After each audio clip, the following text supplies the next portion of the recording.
Ladies and gentlemen, here it is, the most listened to radio show on the planet. Even the other stations are tuned into. You're listening to Business Talk Radio, where we take business to the next level. Rapping with Dr. Jacalyn connects you with experts from all over the world to help you take charge of your career, your business, and your life. Rap along with us. Visit drjacalyn.com to learn how to become a guest or a sponsor. And now, the doctor is in.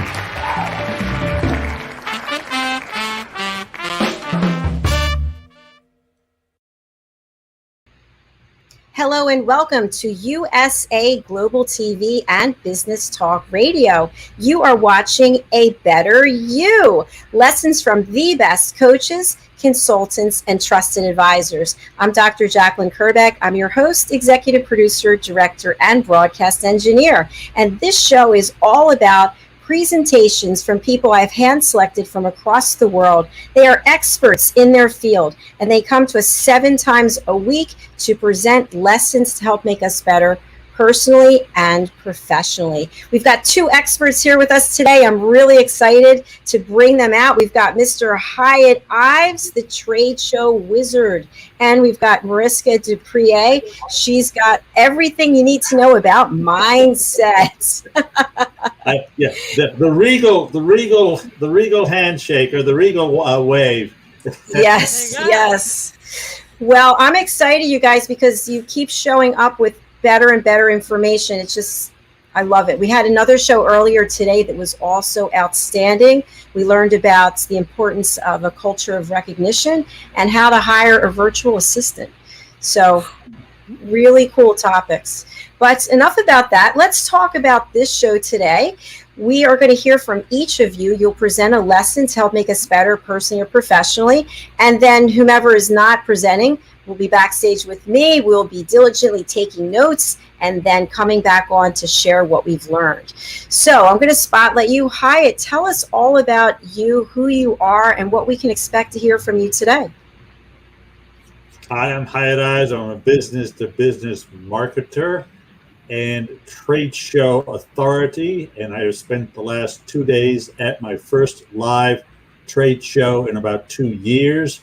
And my presentation today is going to take a lot from that.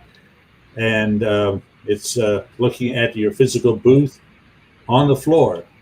So I'm also the author of 2 books, one on trade show marketing, 88 Successful Event Strategies, and the other one is on use and abuse of the English language. That ain't not right, use and abuse of the English language. So that is me. Back to you, Doctor. All right. And the fact that you just got back from a trade show, how exciting is that we've got a man who's going to give us real, live, pertinent information from being boots on the ground, so to speak. So I'm excited about that. All right, Mariska, let me highlight you and tell us who you are and what we can expect to hear from you today. Okay, so I'm Mariska du Preez here from New Zealand. I am a transition and career coach, and today we are going to continue in our mindset series that we have been going through the last couple of weeks.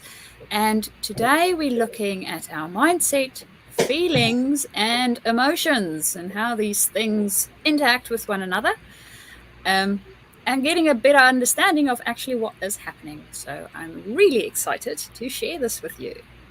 I'm excited too, especially when you mention emotion. We just had on Dr. Renee right before this. She's the emotion doctor. So she's also a psychologist. So yeah, and everybody's got a lot of emotions based on what's going on, right? So that's really important, how to manage your emotions.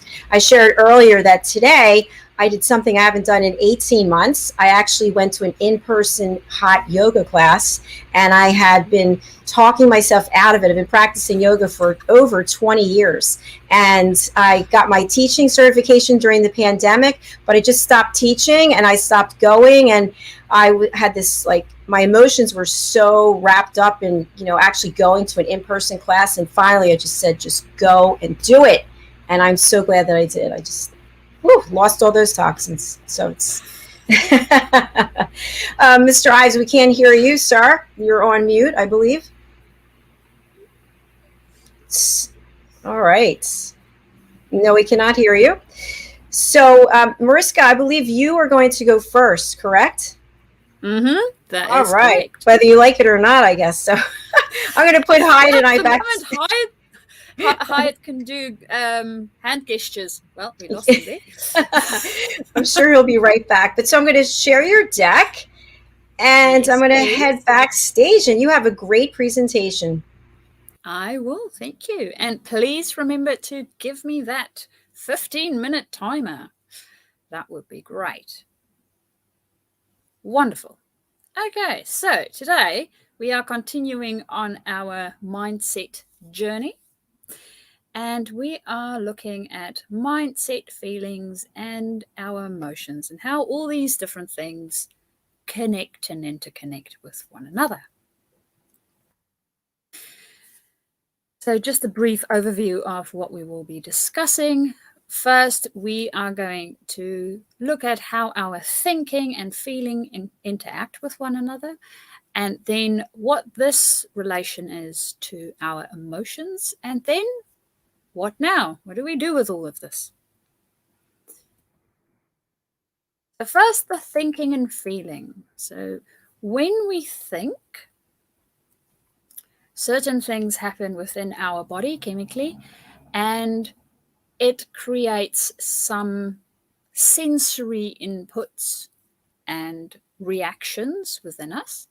So when we think of going to give a presentation or a speech, maybe in front of a crowd of people,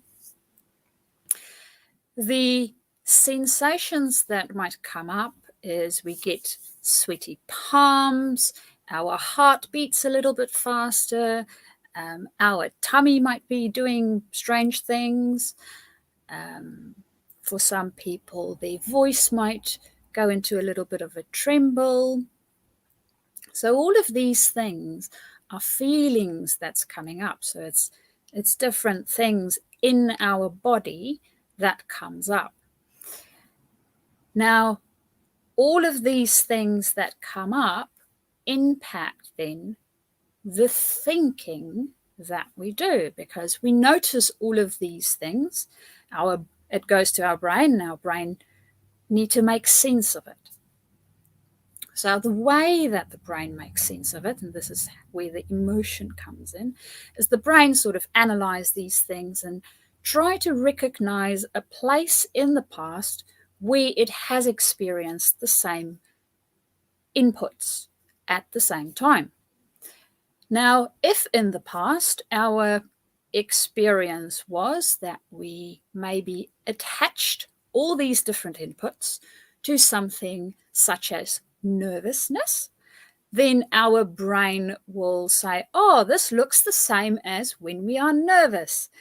And of course, being nervous is an emotion, so that is then the emotion that we attach it to, which means we create more of it.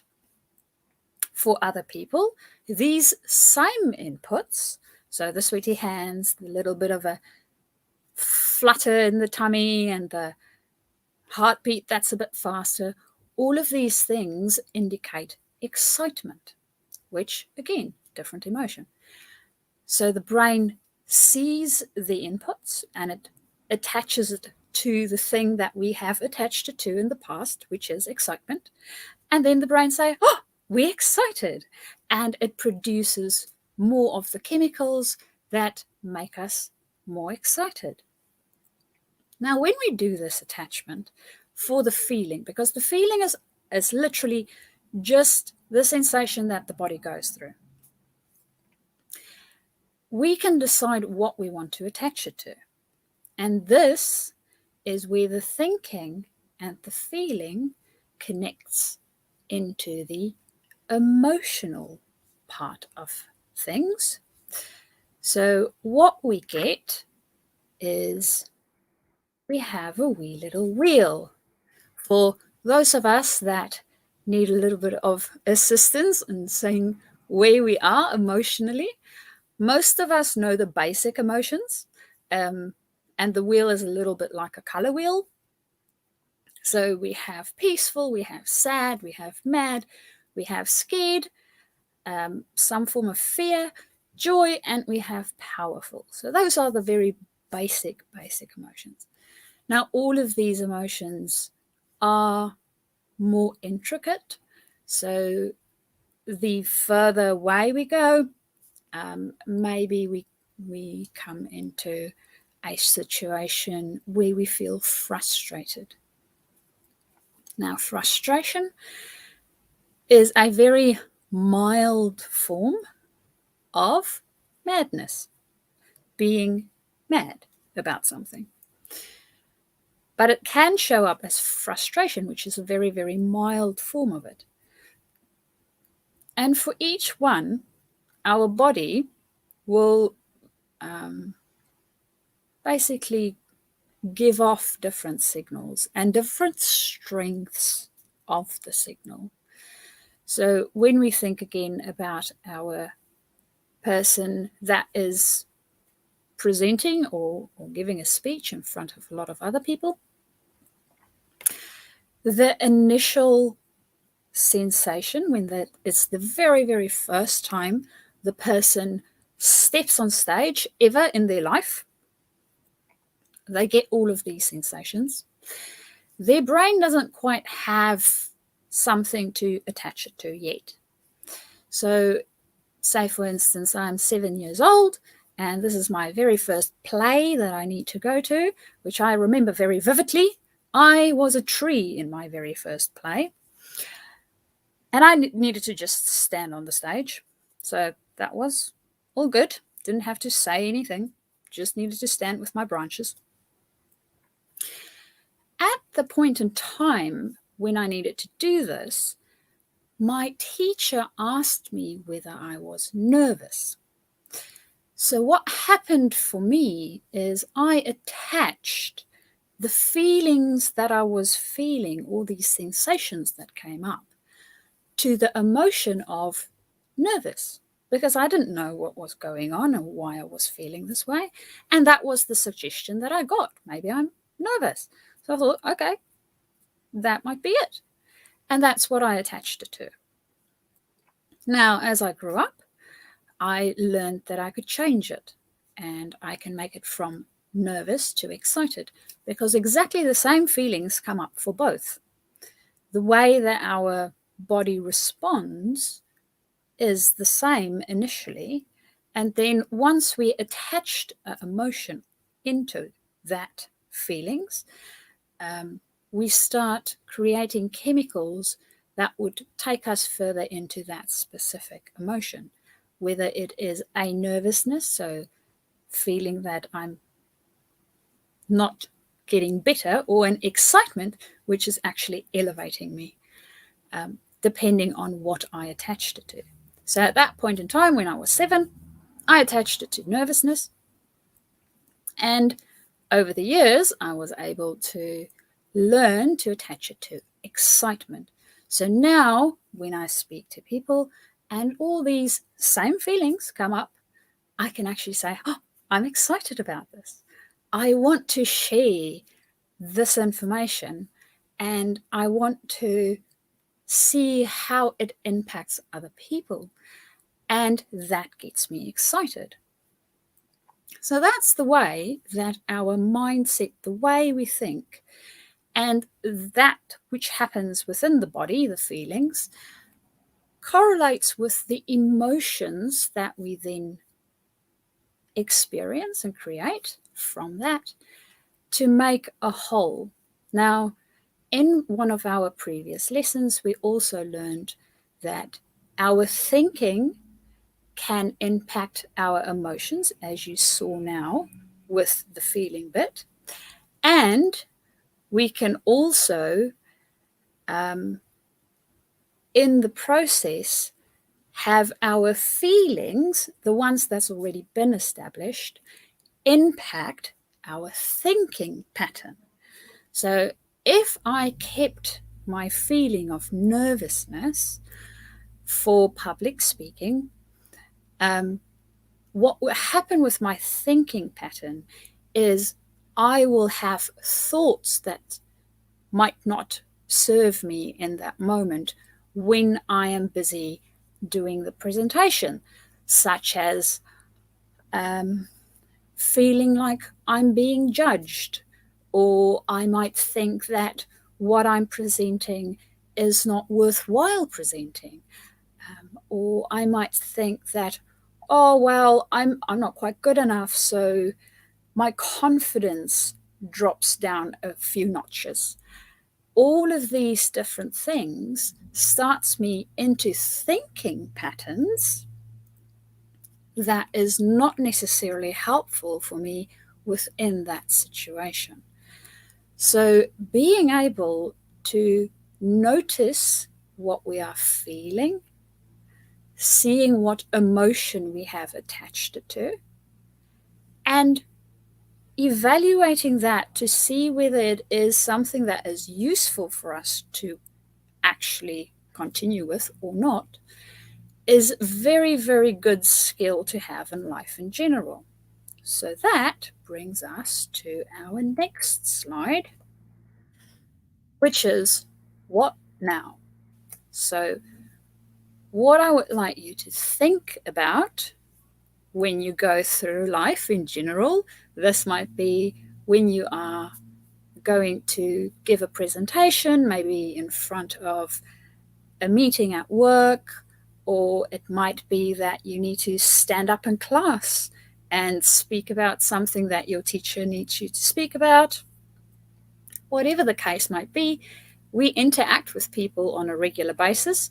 That's one of the reasons why I chose public speaking as an example, but this might come handy in any areas of your life.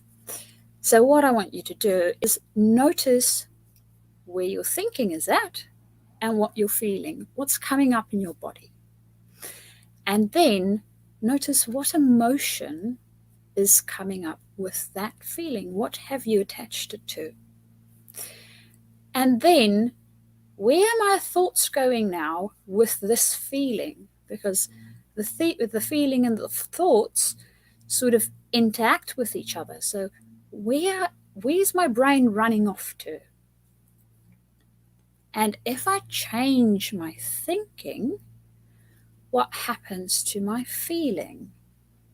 And changing my feeling, what happens to my thinking? So this is a little bit of an experiment to see what happens when I do this thing and what happens when I do that thing. And being more in control of actually the experience that we are creating for ourselves, because that, in actual fact, is actually what we are doing, is we are creating an experience of sort through our thinking and our feeling, and then, of course, our emotion. So I hope with that, in our very short time that we spent together today, you are able to think about your feeling and your emotion a little bit clearer, and go out and experiment and see how these different elements can actually help you get to what you want to do and where you want to go in life, instead of hindering you and blocking you from doing what you so wish to do. And that concludes our lesson for today.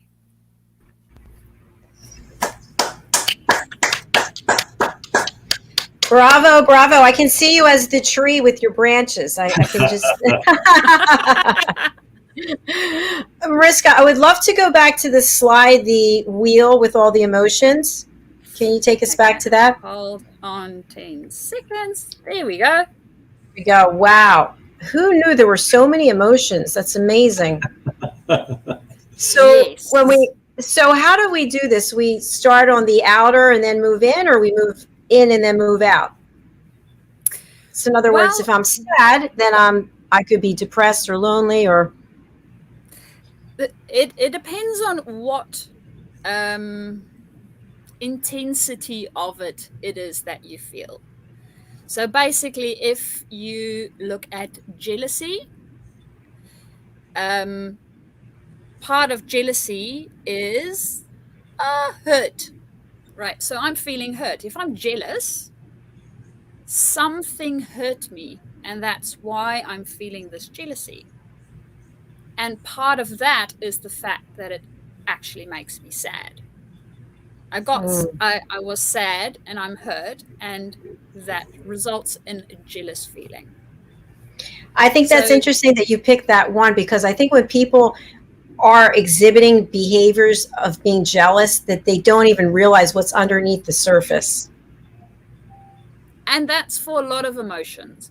We don't necessarily, we feel this emotion on the outer rim, right? And we have a name for it, but we don't really think about what is the inside bit, the very, very core bit of that emotion, what's causing it. And if we know that it's sadness, then it's a little bit easier to actually express what it is that we're feeling instead of being jealous. Yeah. I find that I've taken up tapping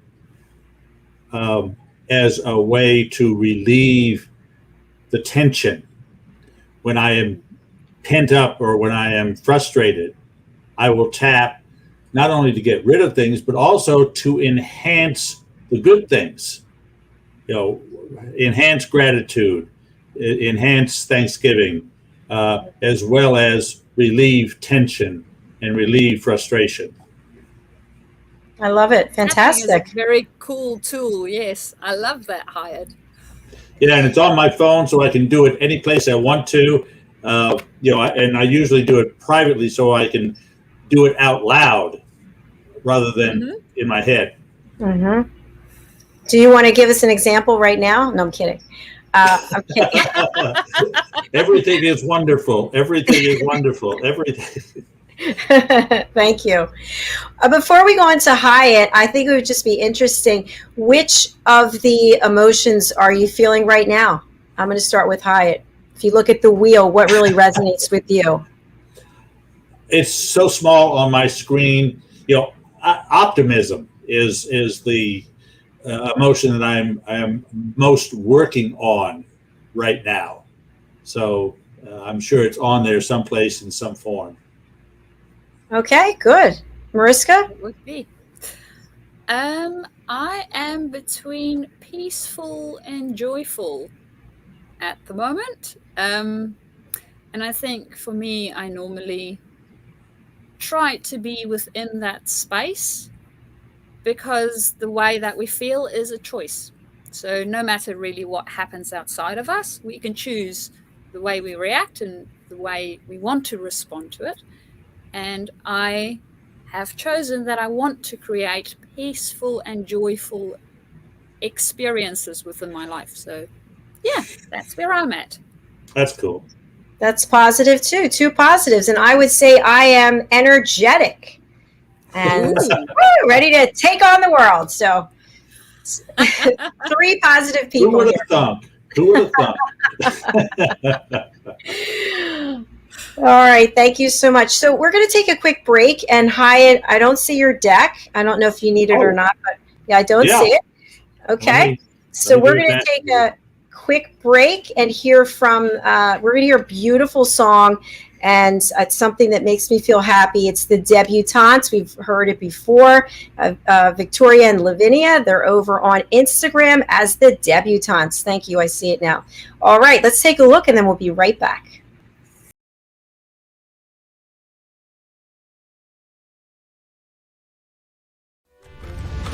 Ladies and gentlemen, here it is, the most listened to radio show on the planet, and the other stations are tuned into. You're listening to Business Talk Radio, where we take business to the next level. Welcome back to USA Global TV and Business Talk Radio. You are watching A Better You. Lessons from the best coaches, consultants, and trusted advisors. In our first segment, Mariska du Preez, joining us from New Zealand, walked us through the connection between mindset and emotions. Well done, Mariska.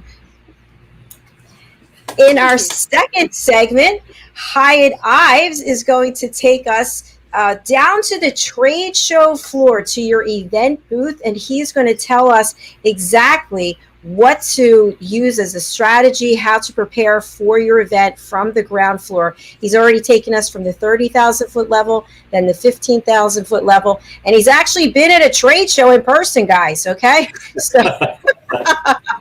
so Mariska and I are going to head back. And Ty, do you want the timer? Yes, please. Okay.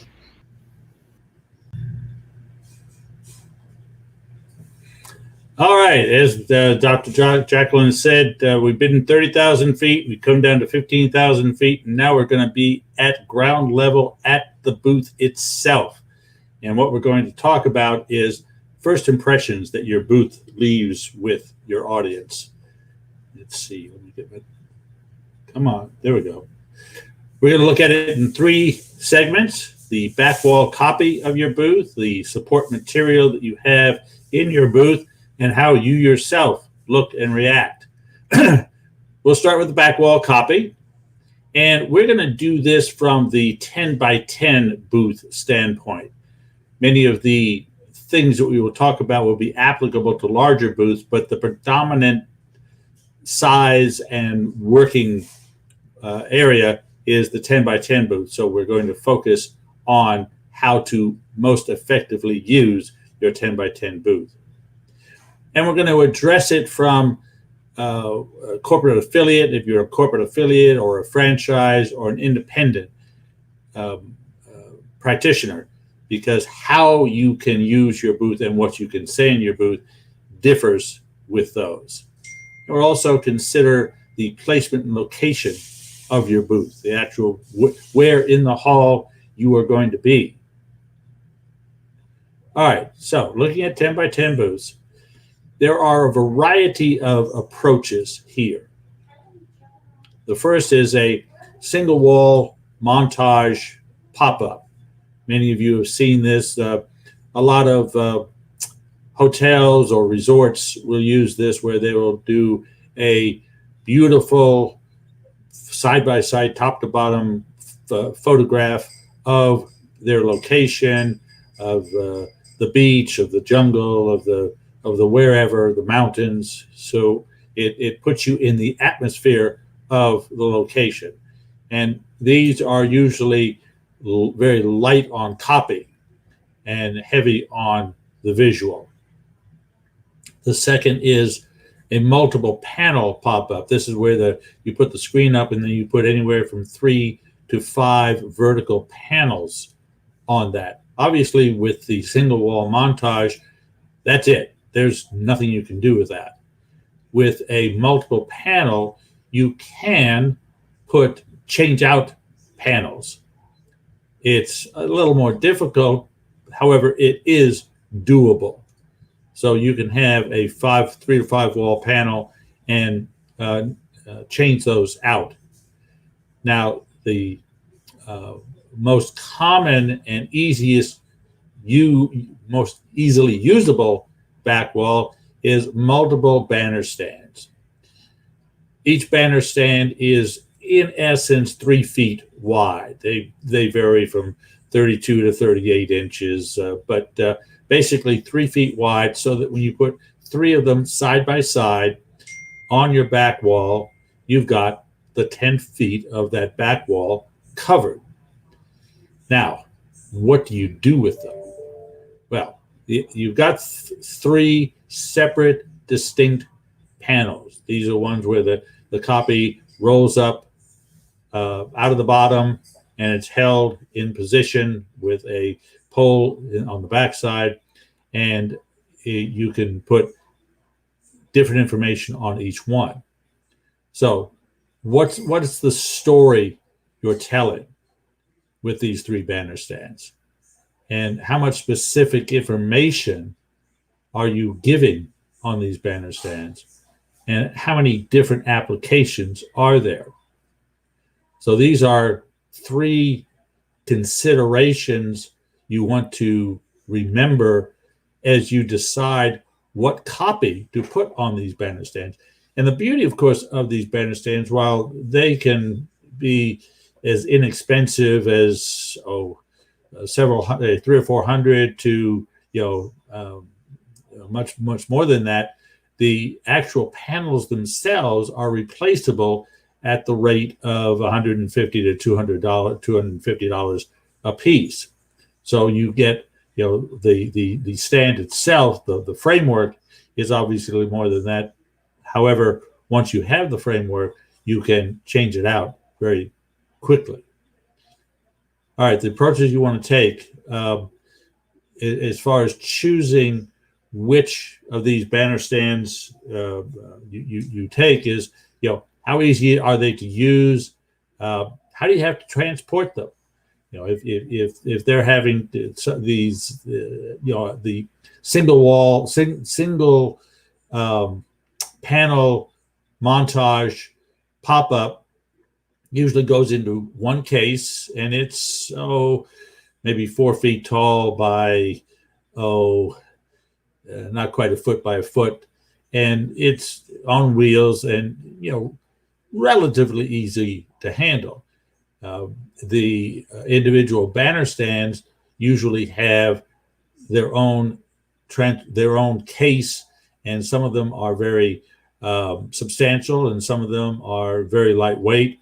So if you're going to have to be transporting these around, and having to figure out where they're going to go next, and will give you reason to think which ones to use.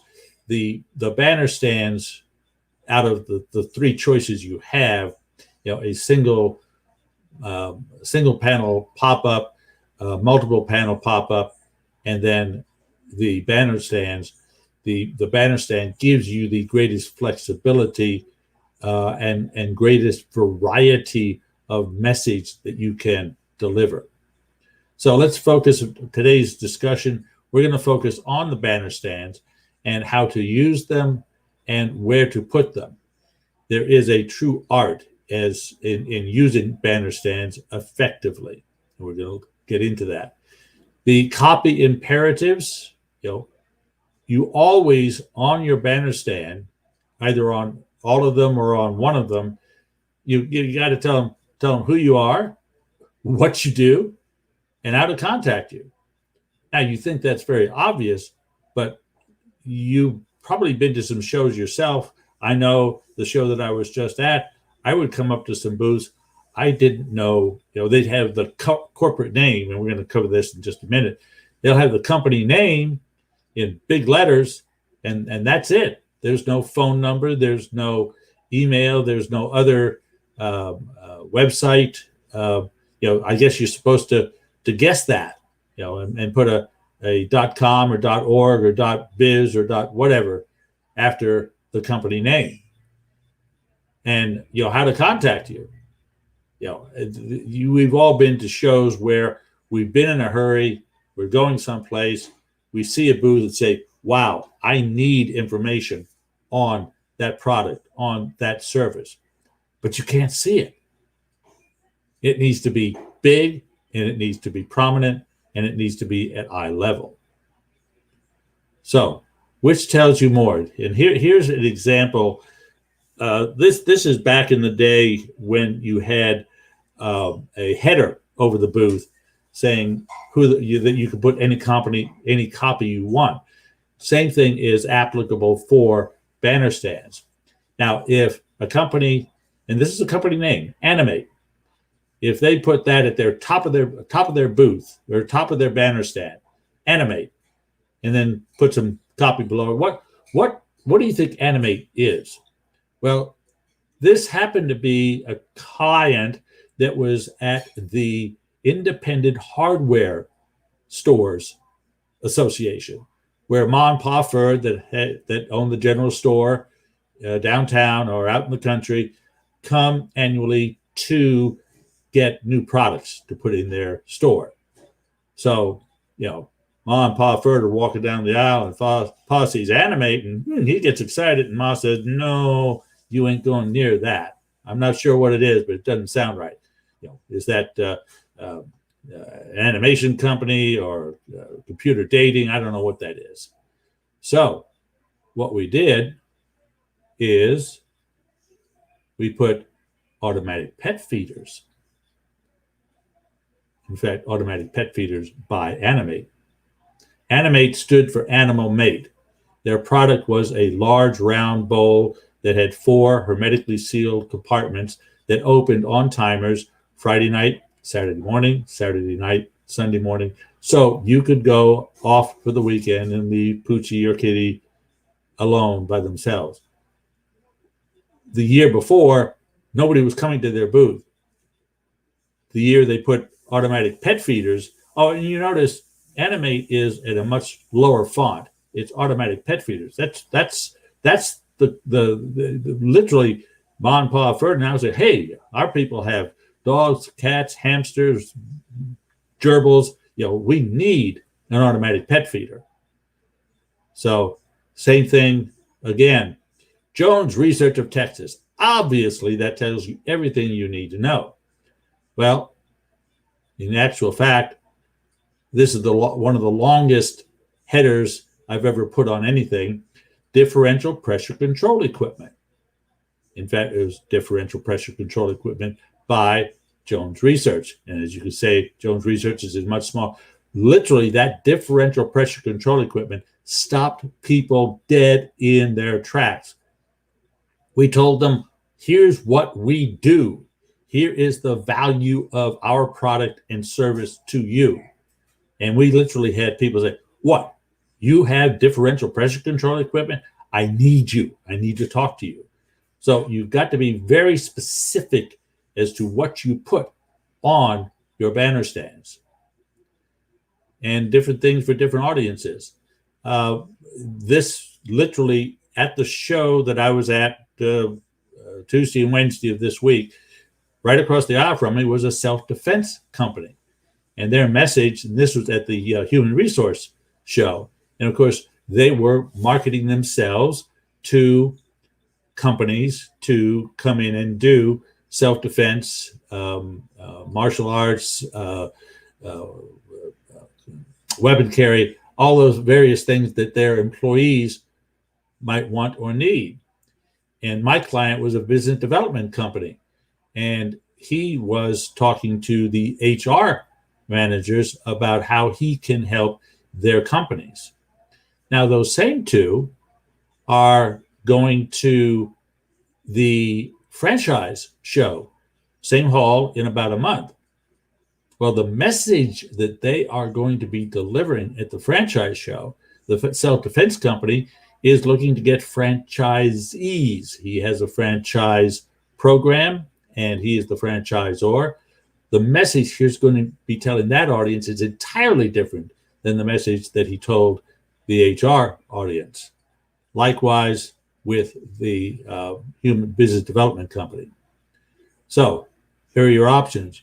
Using 3 banner stands, you can have one has the corporate message on it, and the other 2 have features and benefits, before and after, specific audience, hot points, and they're changeable as needed. So how do you support this? Well, the collateral material needs to support what you said on the banner stands. I've got, my client had 4 points, and they were in just 1, 2, 3, 4. Their collateral material had those same 4, but it had them in detail, had background material on them. And you can put that on cardstock. And because when you staple a business card to cardstock, it gets held longer than paper. And how do you specifically look? You want to overdress for the party. You can always take it off. You can always dress down from there. You want to be consistent and look professional all days. If it's a 3-day show, you don't want to say to yourself, well, I dressed up Monday and Tuesday. They've all seen me. No, the purchaser may be there on the 3rd day. So you want to them to see you as you are going to be. And so in conclusion, we're looking at, we've looked at the events from the booth back wall, the support material, and how you present yourself. And always remember, no 2 shows are ever the same. They even repeats of the same show. And approach each as their own freestanding event and proceed accordingly. You can go get my book on all of this at Amazon, 88 Successful Event Strategies. You can also subscribe to That Ain't Not Right, the Use and Abuse of the English Language. Go to my website and you can do that. And with that, having run just a smidgen over, let me return control to Dr. Jacalyn.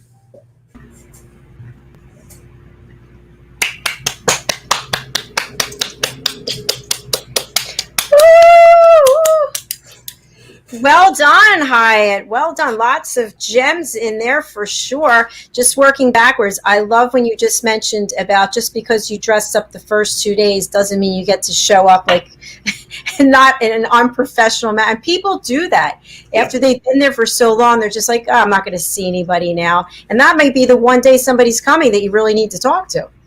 Absolutely.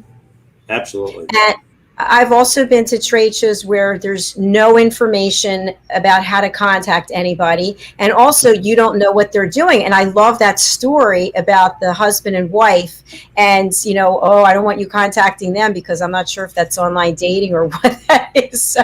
But you would think people would get this, but they really don't. They spend all the time and money to get there and set up, but then we don't know what they're selling or offering and how to contact them. Well, it was a British company, as a matter of fact, and, you know, Animal Mate. They just thought everybody's going to know what Animate stands for. They didn't research their market to realize that Animate has a different definition here in the U.S. That's a really good point, because as we grow our businesses to be more global and international, we have to think, how do other cultures perceive what it is that we're doing? What does our name mean in other languages, etc.? Absolutely. Yeah, really good point. A question I have for you, I meant to ask you this. How did you come up with the number 88 for strategies? Why did you pick 88? Because I'm sure you probably have thousands of strategies that you could share. Well, honestly, it was an assemblage of weekly things that I had done, and I put it all together, and it just randomly came to 88. However, when I talked to a gentleman from the Orient, he said that's the infinity sign. And that is very good luck in the Orient. And Marissa, well, yeah, she's, you know, and the fact that you've got a double infinity, double 88, you know, double 8. In fact, just before the pandemic, he was ready to take this to China, translate this into Chinese, and have that 88 as the selling point thereof. So it was, I'd love to say I researched it and thought it out. No, but when I came up with it, I was told, you know, you've got a winner there. So you didn't confer with a psychic or use cards? If it just, I like the number 88 though. It's aside from infinity, it's round numbers. It's easy to remember. So pick up Hiett's book. Fantastic, Mariska. What tips or feedback do you have for Hiett about his presentation? Well, Hiett, I found your presentation really engaging, and it was really easy for me to make notes and see the things that I needed to focus on more. We have a trade show coming up, and one of my clients is actually going to go to the trade show, so I will send him to watch some of your videos to get some tips and tricks. And it's really good to keep these things in mind. We don't always think that we know how to get hold of ourselves, but other people don't. So they don't necessarily know what we do. It's not obvious to them what it is that we all about. And that was really, really clear within your presentation to make that very clear all over. So it's easy for other people. I mean, we want to make it easy for them to get hold of us. So yes, thank you for that. My pleasure. And when you've got your back wall copy ready to where you think it's what you want to put up there, send it to me and I'll give you a critique on it. Ooh, thank you. Same thing with your client as well. Very because nice. Literally, my client had a back wall that he was ready to send to California to get produced. I said, one, you don't send it to California. We're here in Texas. But then he had it all wrong. There are, on a back wall, you don't use the bottom 30%. You put a graphic down there. Copy only goes down 3/4 of the deal, and the key copy needs to be at eye level. So little things that you don't think about, but are very influential on the effectiveness of your back wall. Wow. See, more great information. And something else I want to add is I think we take for granted that people are going to take the extra step to do the research to find out how to get in touch with us. No, what do people, we have 3 seconds or something to make an impression. So put the information out there. I found even doing what it is that we're doing now that we're USA Global TV, people don't know how to reach us. So if I'm not constantly saying how to reach us, people don't know, and then they lose focus and then they go watch something else, right? So we have to just keep putting it out there over and over again, making it easy for people to find us and understand what is the value that we are offering and who's our audience. Absolutely. Okay. This is very true. And Hiett actually gave us an example of this at the end of his show, his little slideshow, right? He gave us exactly how to get hold of him and what he was about. I love that. Yeah. Hiett, do you want to let's put that back up for a moment. So there it is. It's got a picture of him, his email, and his phone number. And Hiett and one of our other presenters, Red O'Loughlin, they're really encouraging people to pick up the phone. A lot of us don't do that anymore. But you pick up the phone and make a personal connection. Yep. I much prefer they do that. It makes the bond faster, easier, and you can get a whole lot more feeling of the situation out of a phone call than you can out of an email. Absolutely. And I think you can also tell if it's going to be a good collaboration, if you are on the same page, if you actually can help bring value to each other, as opposed to going back and forth with emails and texts and everything else. So I've actually started doing that myself. I'm using the voice application when I'm reaching out to people more than I used to. So it's nice to be able to hear someone's voice as well. I feel like you start to get to know them a little bit better. Absolutely. Yes. And all right. Yes. Yeah. It's easier to get to the next step quicker, I think, if there is a next step. Mm-hmm. Mr. Hiett Ives, I know what you're going to say, but who should reach out to you and how can they contact you? Those that are looking to do trade shows for the first time, those who are looking to enhance their trade show, move up a notch, go from a 10 by 10 to a 10 by 20 or a 20 by 20.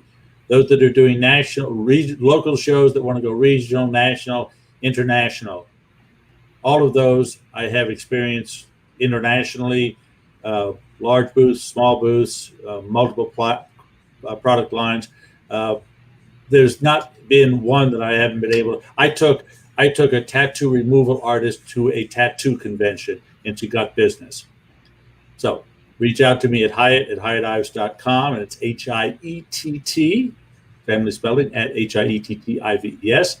Or call me at 832-372-6900. That's 832-372-6900.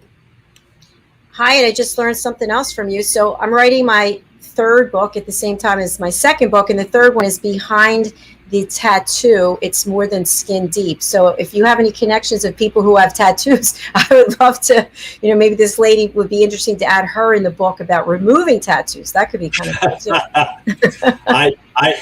I've done 2 of my That Ain't Not Right weekly deals on tattoo messages on people's bodies. I will send those to you. Oh, I'd love that. Fantastic. Okay. Hiett's going to be in the book. All right, Mariska, what's the best way for people to get in touch with you, and who should contact you? Okay, so let's start with the who should contact me. I work with people that is in transition. So this might be a career change physically from one type of career to a different type of career.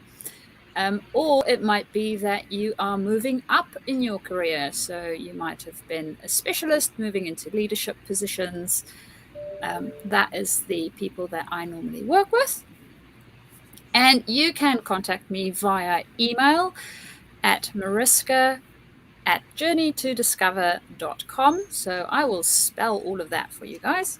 Mariska is Mariska at journey, JOURNEY. 2 is the number 2. Discover, DICOEVER.com. And Yes, my spelling went all funny. yes, I just see that the spelling is Journey to Discover has a V in it. It has a V in it. Yes, thank you very much. There you go. And contact number, you guys can actually contact me. I am in New Zealand, so it would be suggested to use the international code, which is 64, and then the rest of the number is 273684678.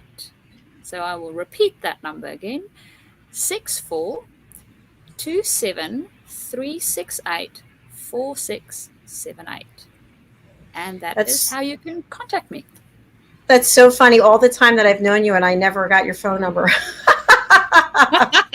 Now you do. Now I have it. Fantastic. Well, it's been a great show because you're both so professional and have so much to share. So thank you once again. And remember, how do you get to see the show afterwards? You go over to our YouTube channel, USA Global TV, and you can actually copy and paste the link and put it anywhere on your social media so that people can follow you and they can watch the show. All righty. Thank you, everybody. We've got a big day tomorrow. Hiett and Mariska, it was great seeing you. I'll see you again soon. Thank you, Bye-bye. Thank you for having us. Absolutely. Okay, thank you. Bye.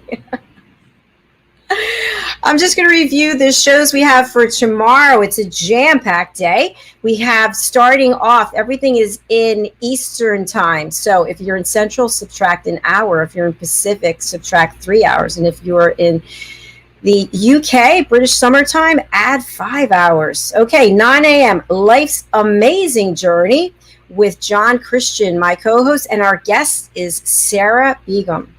At 10 o'clock, A Better You with expert presenters Jean Daly and Daphne DeLucci. At noon, Fashion, Fitness, Travel, and Leisure. My co-host Diane Floyd-Bain and our guest Solita Roberts. And at 3 p.m., A Better You. Our presenters are Diane Floyd-Bain and Teuta Advil. At 4 p.m., presenting Pet Psychic Amina. I guess she's going to be on the show. And our guest is Alex Utterman. And finally, to close out the day, Stories of Hope, Inspiration, and Overcoming Adversity, Erin Mathis. Thank you so much again for being here. Thank you, Hiett. Thank you to Mariska. We will see you again tomorrow. Have a beautiful evening. Bye. Hello, boys and girls, and welcome to Story Garden. Your host, Diane Bain. I'm so happy to have you here today. Diane Floyd-Bain tells wonderful stories that warm the heart, spark the imagination, and unite people and families across generations. For children, Diane's Harry the Camel connects with all of us who've ever wondered how different our lives might have been if only we'd been born something better, like a wonderful horse instead of an ordinary camel. In the end, we all learn along with Harry that there's nothing better than just being yourself. Diane's Little Girl in the Moon looks down on earthbound children and wonders if they know she's just like them. A story of love, home, and the bond between mother and daughter, its powerful theme that we're each of us different yet all of us the same plants a seed in children that promises to blossom within a loving and trusting grown-up.